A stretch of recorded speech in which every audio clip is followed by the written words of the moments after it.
Index number, जिसे हिंदी में निर्देशांक या सूचकांक कहते हैं, बहुत सरल शब्दों में index number shows the trend of relative changes in the socio-economic variables with respect to time, space and other specific characteristics.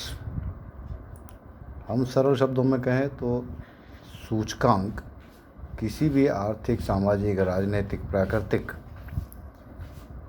घटनाओं में होने वाले सापेक्षिक परिवर्तनों, समय के संदर्भ में, स्थान के संदर्भ में और अदर विशेषताओं के संदर्भ में होने वाले परिवर्तनों की तरफ संकेत करते हैं, उनको हम सूचकांक कहते हैं।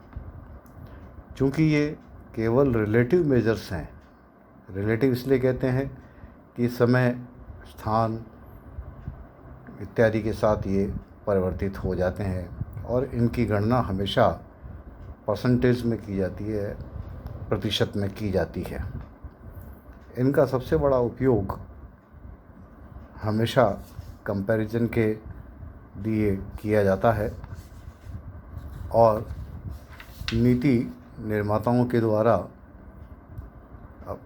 देश की नीतियों में नई भविष्य में होने वाली नीति निर्माण के लिए किया जाता है या वर्तमान में चल रही नीति में वांछित परिवर्तनों, रिक्वायर्ड चेंजेस करेक्शन के लिए किया जाता है।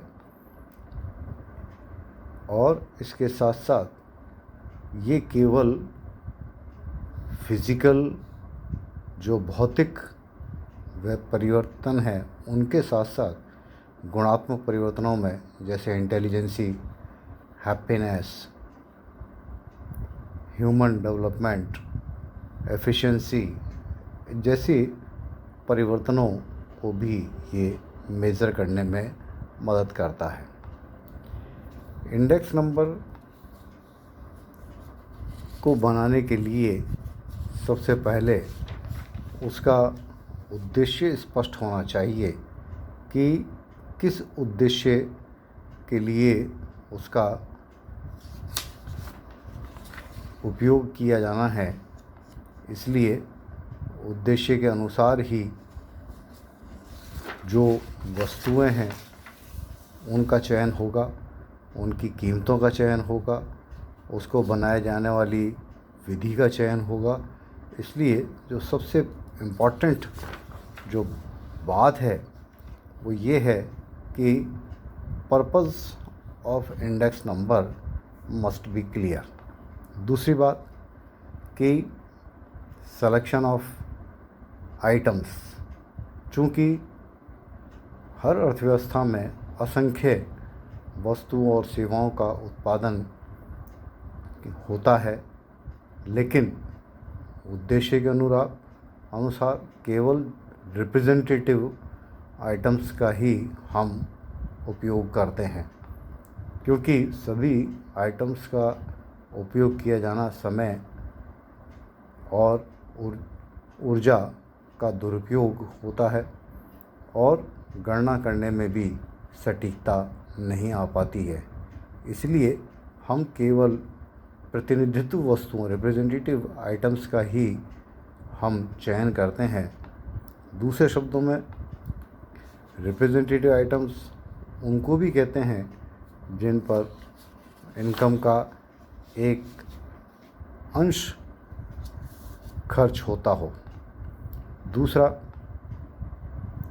उन वस्तुओं की जो हमने रिप्रेजेंटेटिव आइटम्स सेलेक्ट किए हैं उसके बारे में ये तय करना होता है कि उनकी होलसेल प्राइस को हमको चुनना है या उनकी हमको खुदरा प्राइस कीमतों को चुनना है, कि उनका प्रति इकाई वस्तु की कीमत का चयन करना है या वस्तु के मूल्य के अनुसार उनके कीमतों का चयन करना है, छाया कीमतों का चयन करना है या प्रशासनिक कीमतों का चयन करना है।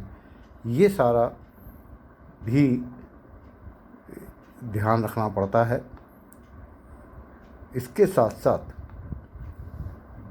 हम जब ये जानते हैं कि सूचकांक समय, स्थान और अन्य विशेष संदर्भों में ये परिवर्तन को बताता है, उसमें परिवर्तन की प्रवृत्ति को बताता है, तो इसके लिए हमें एक बेस चाहिए जिसको हम कहते हैं बेस ईयर। बेस ईयर ऐसा वर्ष होना चाहिए जिसमें किसी प्रकार का उस देश में युद्ध नहीं हुआ हो, उस देश के अंदर कोई प्राकृतिक भूकंप, अतिवर्षा, बाढ़ जैसी आपदा नहीं आई हो, कोरोना जैसी महामारी नहीं हुई हो और राष्ट्रीय या अंतर्राष्ट्रीय स्तर पर कोई राजनीतिक विषम परिस्थिति उत्पन्न नहीं हो।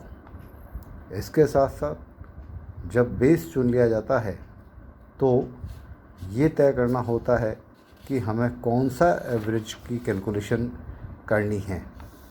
कौन से एवरेज का मतलब हमको किस प्रकार से हमें इंडेक्स नंबर बनाना है, वेटेड इंडेक्स नंबर बनाना है या अनवेटेड इंडेक्स नंबर बनाना है। अगर वेटेड इंडेक्स नंबर बनाना है तो उसमें वेट देने का सिस्टम क्या होगा।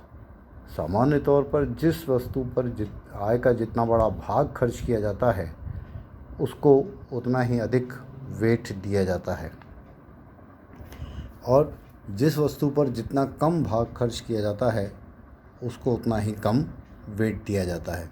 इसलिए वेट देने का सिस्टम क्या होता है, इसलिए दो तरीके के इंडेक्स नंबर बनते हैं, वेटेड और अनवेटेड। वेटेड में हमको फैमिली बजट मेथड यूज़ करते हैं। फैमिली बजट मेथड के अंदर हम आइटम वाइज वेट देते हैं और उसको हम उनके जो रिलेटिव प्राइस रेशियोज़ हैं उनसे गुणा करके टोटल वेट से भाग देते हैं। जबकि अनवेटेड में 3 प्रकार से इंडेक्स नंबर बनते हैं। एक तो होता है सिंपल एग्रीगेटिव मेथड, यानी कि जो वस्तुओं की कीमतें दे रखी होती हैं उनको हम जोड़ लेते हैं और जो करंट ईयर की प्राइस का जोड़ है और जो आधार वर्ष की कीमत वस्तुओं की कीमतों का जोड़ है उसको भाग दे के हम इंडेक्स नंबर कैलकुलेट कर लेते हैं। या दूसरी विधि है simple average of price relatives, मूल्य अनुपात की सरल माध्य रीति, जिसमें हमारे पास 2 वर्षों की कीमतें होती हैं। जो एक तो होता है करंट ईयर की प्राइस, दूसरा होता है बेस ईयर की प्राइस।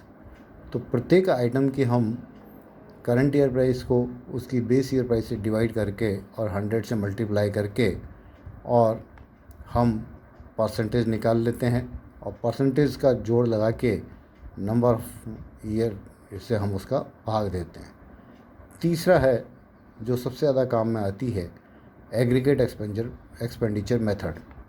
एग्रीगेट एक्सपेंडिचर मेथड के अंदर हम क्या करते हैं कि 2 हमारे पास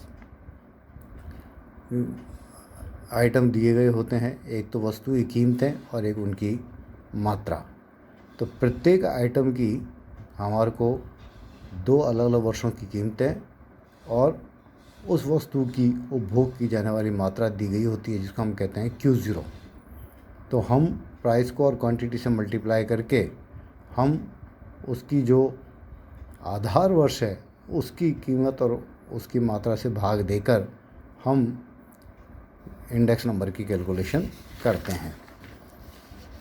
एक प्रोफेसर इरविंग फिशर हुए, इन्होंने एक इंडेक्स नंबर बनाया जिसको कहा गया आइडियल इंडेक्स नंबर। और इस आइडियल इंडेक्स नंबर में इन्होंने चालू वर्ष करंट ईयर और आधार वर्ष बेस ईयर, इन दोनों के वेट को आपस में मल्टीप्लाई करके और उसका स्क्वायर रूट कैलकुलेट करके एक इंडेक्स नंबर डेवलप किया। ये इंडेक्स नंबर, इसमें ज्योमेट्रिक मीन का यूज़ होता है और ये टाइम रिवर्सल टेस्ट और फैक्टर रिवर्सल टेस्ट, इन दोनों को ये सेटिस्फाई करता है, इसलिए इसको आइडियल इंडेक्स नंबर कहते हैं।